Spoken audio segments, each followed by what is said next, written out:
Halo semuanya, perkenalkan saya Willa Johana dari kelas 12 IPS. Pada kesempatan kali ini saya akan menjelaskan nilai-nilai kearifan lokal di Maluku. Pertama-tama saya akan menjelaskan interaksi masyarakat Maluku. Maluku sendiri merupakan wilayah kepulauan yang terdiri dari 1.412 pulau dengan jumlah penduduk mencapai 1,35 juta jiwa serta 92,4% wilayahnya merupakan lautan. Kepulauan Maluku terletak di perbatasan 3 negara, yaitu Australia, Timor Leste, dan Papua Nugini. Maluku juga merupakan salah satu provinsi pertama di Indonesia selain Aceh dan Yogyakarta, yang diakui setelah Indonesia merdeka tahun 1945. Pada tahun 1999, Maluku dimekarkan menjadi dua provinsi, yaitu Maluku dan Maluku Utara. Hampir 80% penduduk Maluku bekerja di sektor pertanian, perikanan, dan perekonomian informal. Mereka masih menggunakan peralatan dan adat istiadat tradisional dan tidak memiliki akses ke sumber keuangan. Secara umum, masyarakat kurang memiliki keterampilan kewirausahaan yang dibutuhkan untuk memperoleh pinjaman kredit guna dan biasanya tidak mampu memenuhi kebutuhan sehari-hari akan sandang, pangan, layanan kesehatan, dan pendidikan anak-anak. Kendati pertumbuhan ekonomi di Maluku yang cenderung meningkat, kondisi ekonomi daerah ini secara umum dianggap masih terbilang rendah bila dibandingkan kondisi ekonomi di tingkat nasional maupun provinsi-provinsi lain di Indonesia. Masyarakat dan pemerintahan daerah Maluku terus menghadapi masalah multidimensional dalam menstabilkan situasi perdamaian yang masih rentan, terlebih stabilitas sosial dan keamanan tidak dapat dipisahkan dari kondisi ekonomi. Lalu selanjutnya saya akan menjelaskan mengenai kondisi lingkungan Maluku. Secara keseluruhan, Maluku memiliki luas mencapai 31.982,5 km persegi.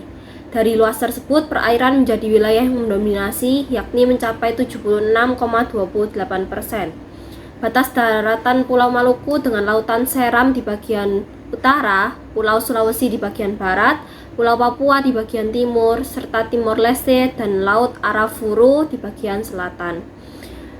Terdapat beberapa pegunungan di Maluku seperti Gunung Batu Sibela, Gunung Dukono, Gunung Gamalama, Gunung Gamkonora, Gunung Hiri, Gunung Ibu, dan Gunung Tigalalu. Di sisi lain terdapat daratan rendah di Kepulauan Maluku, diantaranya adalah Pulau Seram, Pulau Mitia, Kepulauan Kei, dan Pulau Morotai. Lalu selanjutnya saya akan menjelaskan mengenai 6 kearifan lokal yang bisa kita temukan di Maluku. Yang pertama adalah tradisi sasi. Tradisi tersebut merupakan hukum adat yang melarang pengambilan hasil sumber daya alam tertentu di wilayah adat sebagai wujud pelestarian alam dan menjaga populasi. Sasi laut merupakan peraturan adat di mana masyarakat dilarang mengambil hasil laut yang ditentukan di suatu wilayah adat dalam jangka waktu tertentu hingga ritual pembukaan sasi tiba. Hal ini bertujuan agar sumber daya laut yang dilindungi punya cukup waktu untuk berkembang biak dengan baik sehingga hasil panennya akan lebih banyak. Yang kedua adalah makan patita. Makan patita salah satu tradisi yang menurut masyarakat Maluku akan semakin menggerakkan tali persaudaraan dan saling mengenal antar negeri atau desa. Makan patita sendiri adalah sebuah tradisi makan bersama dengan masyarakat banyak. Biasanya setahun sekali masyarakat adat Maluku selalu menyempatkan waktu untuk menggelar kegiatan makan patita ini sampai 2, 3, bahkan 4 kali atau 5 kali setahun. Karena acara makan bersama seperti ini digelar untuk merayakan satu momen penting. Jenis makanan yang disuguhkan dalam tradisi ini berupa makanan tradisional yang biasanya dikonsumsi oleh masyarakat Maluku. Tersedia makanan tradisional seperti kasbi atau singkong, pisang rebus, sagu, kohu-kohu atau urap Maluku, ikan, kolo-kolo, papeda, dan makanan lainnya.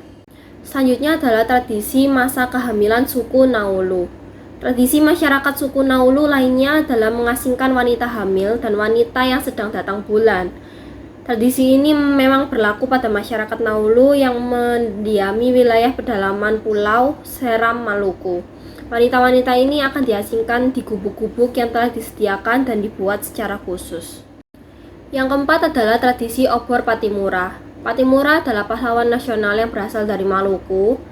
Patimura menjadi salah satu penyemangat masyarakat Ambon untuk melakukan perlawanan terhadap penjajahan bangsa Belanda. Obor Patimura adalah salah satu tradisi masyarakat Maluku yang dilakukan hampir setiap tahunnya.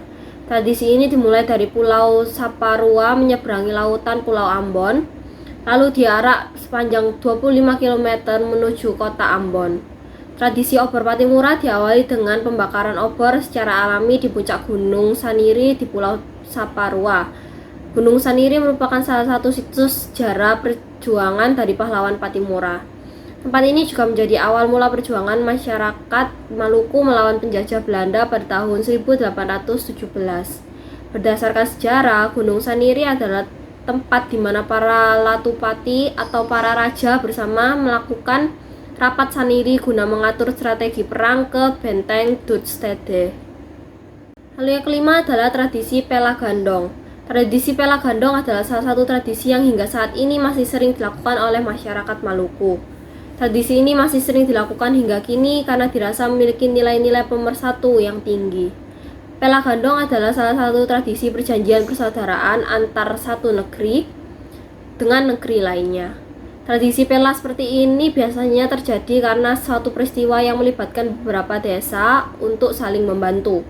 Pada ikatannya mengandung rangkaian nilai dan aturan dalam persekutuan, persaudaraan, dan kekeluargaan.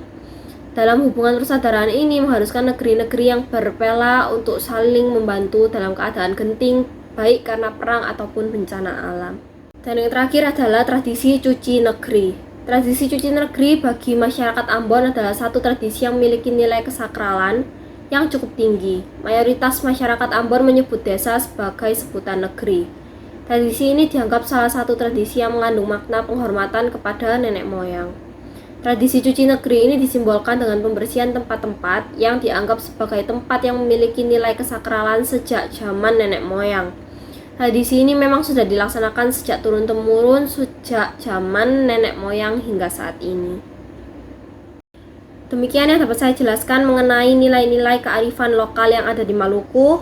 Atas perhatiannya, saya ucapkan terima kasih.